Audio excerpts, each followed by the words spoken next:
नमस्कार।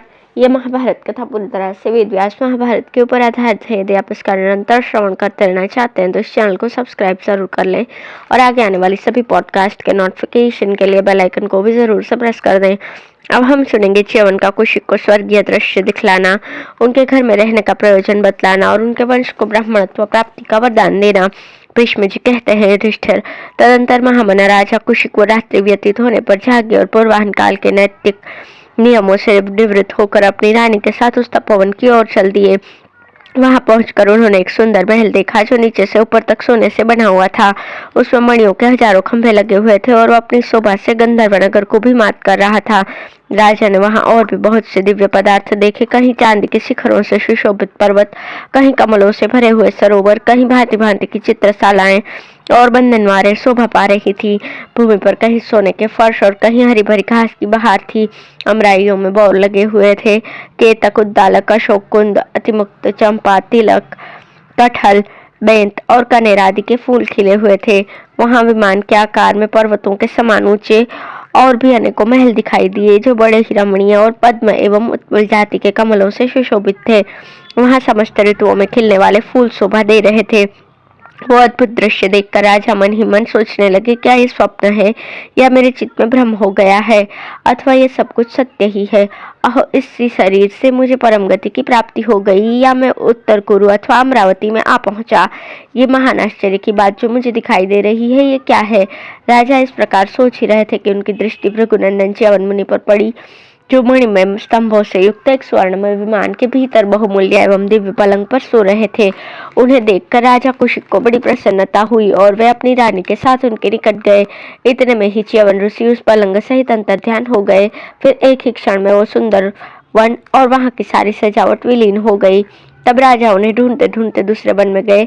वहां जाकर उन्होंने महाव्रतधारी च्यवन मुनि को कुश की चटाई पर बैठकर जाप करते देखा। इस प्रकार अपने योग बल से उन्होंने राजा को मुंह में डाल दिया। तब राजा कौशिक की अत्यंत अद्भुत घटना देखकर पत्नी सहित बड़े आश्चर्य में पड़े और हर्ष में भरकर अपनी स्त्री से कहने लगे, कल्याणी, हमने भृगुकुल तिलक च्यवन मुनि की कृपा से कैसे विचित्र और परम दुर्लभ पदार्थ देखे हैं। भला तपोबल से बढ़कर और कौन सा बल है।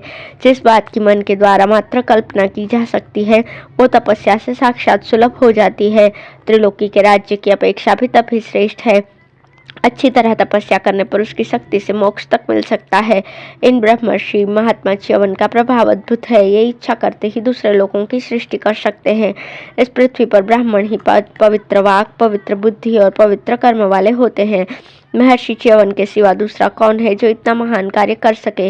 राजा इस प्रकार खड़े खड़े विचार कर रहे थे। इतने में उनका आना महर्षि च्यवन को मालूम हो गया। उन्होंने राजा को देखकर कहा, राजन, शीघ्र यहाँ आओ। आज्ञा प्राप्त करके महाराज कौशिक स्त्री सहित मुनि के पास गए और उन वंदनीय महात्मा को उन्होंने मस्तक झुकाकर प्रणाम किया। मुनि ने आशीर्वाद और सांत्वना देते हुए उन्हें बैठने की आज्ञा दी। अब मुनि शांत अवस्था में आ गए थे। उन्होंने राजा को मधुर वाणी से तृप्त करते हुए कहा, राजन, तुमने 5 ज्ञानेंद्रियों, 5 कर्मेंद्रियों और मन को अच्छी तरह जीत लिया है, इसलिए तुम महान संकट से मुक्त हुए।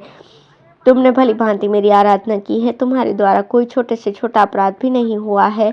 अच्छा, अब मुझे जाने की आज्ञा दो। मैं जैसे आया था वैसे ही लौट जाऊंगा। तुम्हारे ऊपर मैं बहुत प्रसन्न हूँ, अतः तुम मुझसे कोई उत्तम वर मांग लो। कौशिक ने कहा, ब्राह्मण, आप मुझ पर प्रसन्न हैं, यही मेरे लिए सबसे बड़ा वर है तथा यही मेरे जीवन और राज्य का फल है। भृगुनंदन, यदि आपका मुझ पर प्रेम हो तो मेरे मन में एक संदेह है, उसे दूर करने की कृपा कीजिए।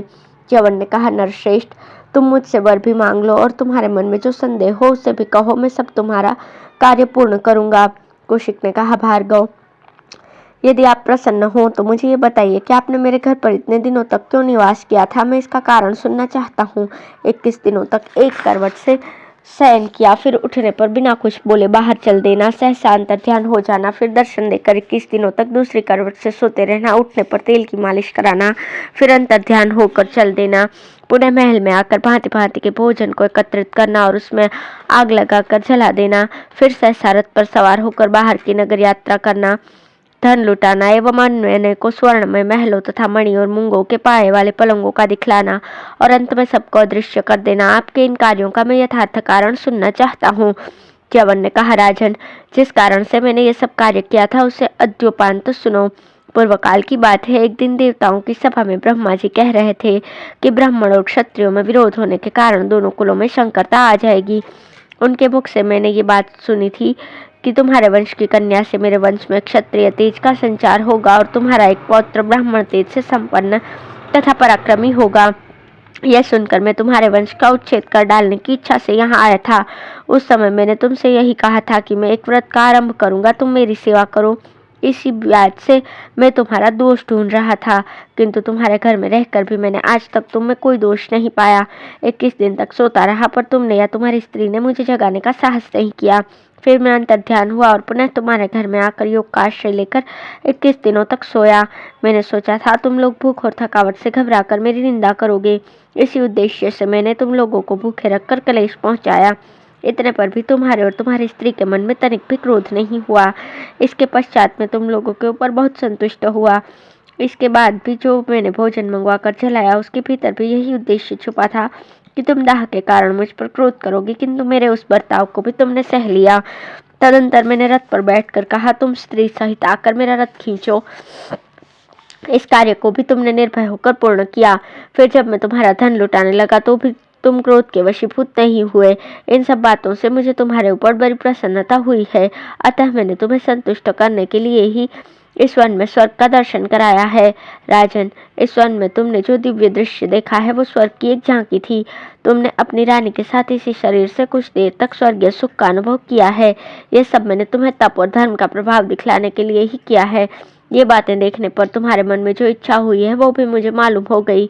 तुम सम्राट और इंद्र के पद को भी तृणवत मानकर ब्राह्मणत्व पाना चाहते हो और तप की अभिलाषा करते हो।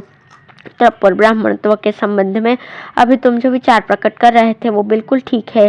वास्तव में ब्राह्मण होना दुर्लभ है। ब्राह्मण होने पर भी ऋषि होना और ऋषि होने पर भी तपस्वी होना तो और भी दुर्लभ है। तुम्हारी ये इच्छा पूर्ण होगी। भृगुवंशियों के तेज से तुम्हारा वंश ब्राह्मणत्व को प्राप्त होगा। तुम्हारा पौत्र अग्नि के समान तेजस्वी और तपस्वी ब्राह्मण होगा। वो तीनों लोगों को अपने प्रभाव से आतंकित करेगा। यह मैं तुमसे सच्ची बात बता रहा हूँ। राजर्षि, अब तुम मुझसे अपना मनोवांछित वर मांग लो। मैं तीर्थ यात्रा को जाऊंगा, देर हो रही है। कुशिक ने कहा, महामुनि, आप मुझ पर प्रसन्न हो, यही मेरे लिए बहुत बड़ा वर है। आप जैसा कह रहे हैं वो सत्य हो, मेरा पुत्र ब्राह्मण हो जाए। अब मैं विस्तार के साथ ये बात सुनना चाहता हूँ कि मेरा वंश किस प्रकार ब्राह्मण होगा। मेरा वो कौन पुत्र होगा जो सर्वप्रथम ब्राह्मण होने वाला है। च्यवन ने कहा, नरश्रेष्ठ, ये बात तुम्हें अवश्य बताने की योग्य है। सुनो, क्षत्रिय लोग सदा से ही भृगुवंशी ब्राह्मणों के यजमान है, किंतु प्रारब्धवश आगे चलकर उसमें फूट हो जाएगी। इसलिए वे दैव की प्रेरणा से समस्त भृगुवंशियों का संहार कर देंगे, गर्भ के बच्चे तक को जीवित नहीं छोड़ेंगे। तदंतर मेरे वंश में उत्पन्न महर्षि उर्व के एक ऋचिक नामक पुत्र होगा। उसके पास प्रारब्धवश तो समस्त क्षत्रियों का अंत करने के लिए संपूर्ण धनुर्वेद मूर्तिमान होकर उपस्थित होगा। उस धनुर्वेद को ग्रहण करके ऋचिक मुनि अपने पुत्र जमदग्नि को उसकी शिक्षा देंगे। जमदग्नि अपनी तपस्या से शुद्ध अंतःकरण वाले होंगे और उस धनुर्वेद को धारण करेंगे।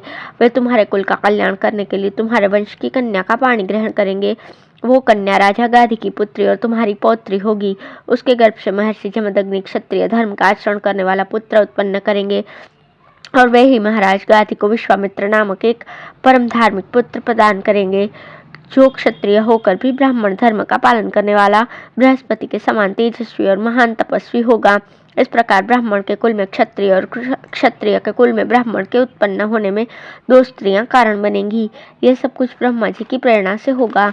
तुम्हारी तीसरी पीढ़ी ब्राह्मण हो जाएगी और तुम पवित्रात्मा भृगुवंशियों के संबंधी बनोगे। भीष्म जी कहते हैं, महात्मा च्यवन मुनि का यह वचन सुनकर राजा कुशिक बहुत प्रसन्न हुए।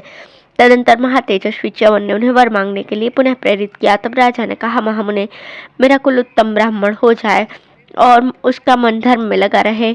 उनके इस प्रकार कहने पर च्यवन मुनि ने कहा, अच्छा, ऐसा ही होगा। फिर वे राजा की अनुमति लेकर तीर्थ यात्रा को चले गए और राजा युधिष्ठिर, इस प्रकार मैंने भृगुवंशी और कुशिक वंशियों के परस्पर संबंध का कारण बतलाया है। च्यवन ऋषि ने जैसा कहा था उसी प्रकार परशुराम और विश्वामित्र जी का जन्म हुआ। धन्यवाद।